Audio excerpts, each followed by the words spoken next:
নমস্কার বন্ধুরা, আজকে আবার চলে এসেছি রান্নাঘরে। আর আজকে আমি নিয়ে এসেছি এই যে আমার ডাল। এখানে একটা কাঁচা লঙ্কা নিয়েছি, এক টুকরো আদা নিয়েছি। ডালটাকে আমি মিক্সিতে বাটবো। ওটাতে সিম্পল, কিছু দেওয়ার নেই, নুন টুন দেবো একটু। আর এখানে নিয়েছি একটা ছোটো মাঝারি সাইজের আলু। আর এখানে নিয়েছি দুটো পুরুল ধুধুল, মানে যে যেরকমভাবে চেনে। তো এগুলোকে এখন আমার কাটা হয়নি সবজিগুলো, তো সবজিগুলোকে কেটে নেব। আর এখানে আমার একটা মশলা কড়াই আছে, যেটা আমি আগের ভিডিওতে, মানে এগুলো রেডি ছিল না বলে দুটো ভিডিও একসাথে করতে পারিনি, এটা অনেক দেরিতে করছি। তো এখানে পেঁয়াজ, টমেটো, আদা, রসুন আর ধনে পাতা একসাথে বাটা আছে। আমার আগের ভিডিওটাতে আছে, তবুও বলে দিলাম। এই মশলাটা দিয়েই আমি আজকে রান্নাটা করব খুব সিম্পলভাবে। তো চলুন এগুলোকে সবার আগে আলু আর ধুদুলটাকে কেটে নিই। এই যে বন্ধুরা, আমি সবজিটা কেটে নিয়েছি। এই যে পুরো ছোটো ছোটো করে ডুমো ডুমো করে কেটেছি। এবারে আমি চলে যাচ্ছি সোজা কড়াইতে আমি তেল দিয়ে দিয়েছি। তেলটা ভালোভাবে গরম হয়ে গেছে, দিয়ে দিচ্ছি 5 ফোড়ন।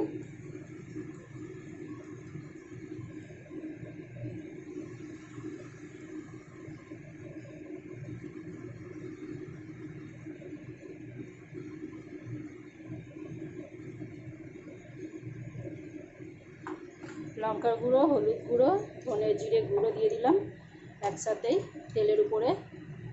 এবারে দিয়ে দিচ্ছি বেটে রাখা মশলাটা। এটা যতটা বাটা আছে এখানে এতটাই লাগবে না, এখানে খুব কম মশলা লাগবে। এখানে দিয়ে দিলাম 2 চামচ মতো মশলা। এবার এই মশলাটা তেলের সাথে আমি একটু ভালো করে ভেজে নেব। শুধু কাঁচা গন্ধটা চলে যাওয়ার মতো করে ভাজবো, তারপরে দিয়ে দেবো সবজিটা।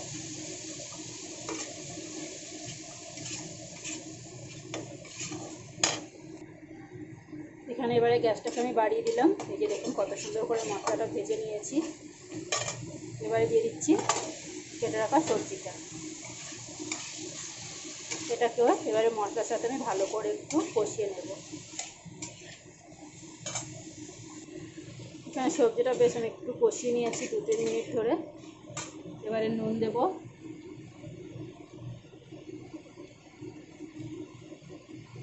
নুনটা দিয়ে দিলাম। এবার আমি জল দিয়ে দেবো। দিয়ে যতক্ষণের তরকারিটা ফুটছে ততক্ষণে আমি ডালটাকেও বেটে নিয়ে আসবো। ডালটাকে আমি এখানে একদম কাঁচা ব্যবহার করব, তাই তরকারিটা আগে বসিয়ে দিলাম। আমি এখানে পেঁয়াজ রসুন ব্যবহার করেছি। কেউ যদি নিরামিষ করতে চান তাহলে পেঁয়াজ রসুনটা বাদ দিয়ে করতে পারেন। এবার তরকারিটা একটু আমি ঢাকা দিয়ে ফুটতে দেবো ভালো করে।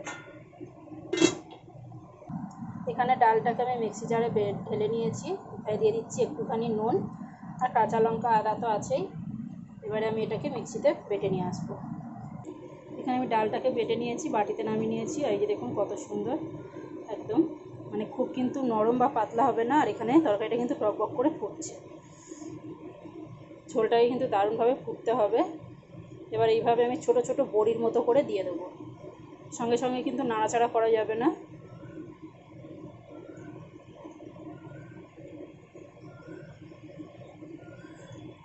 এইভাবে আমি বড়ি দিয়ে কিছুক্ষণ ঢাকা দিয়ে তরকারিটা সেদ্ধ হতে দেব।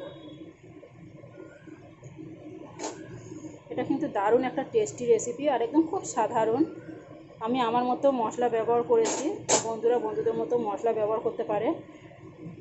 এটা কিন্তু যেরকম মানে ভাত রুটির সাথে যেরকম খেতে চাইবেন সেই বুঝে জলটা ব্যবহার করলেই দারুণ কিন্তু টেস্টি হবে।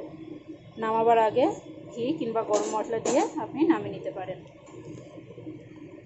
তো চলুন এবার একটু ঢাকা দিয়ে সেদ্ধ হতে দিই।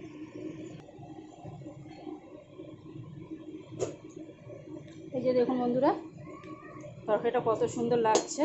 আলু টালুও সেদ্ধ হয়ে গেছে, তরকারিও হয়ে গেছে। এবারে হালকা করে একটু আমি নাড়াচাড়া করে দেবো। আর গ্রেভিটা দেখুন কতটা মোটা হয়ে গেছে। হালকা হাতে একটু নাড়াচাড়া করে দিলাম। এবারে আমি নামিয়ে নেব।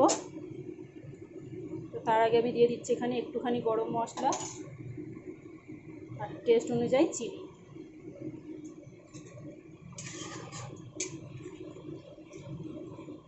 আজকের ভিডিওটা কেমন লাগলো বন্ধুরা, অবশ্যই একটা লাইক কমেন্ট শেয়ার করে আমাকে জানাবেন।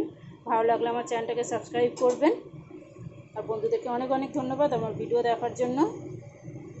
আমার ভিডিওটিতে যদি কোনো ভুল ত্রুটি থাকে তাহলে কিন্তু ক্ষমা করবেন, আর আমাকে জানাতে ভুলবেন না যে আমার ভিডিও কেমন লাগছে কিংবা কোনো ভুল আছে কি না। তো টাটা বন্ধুরা, থ্যাংক ইউ।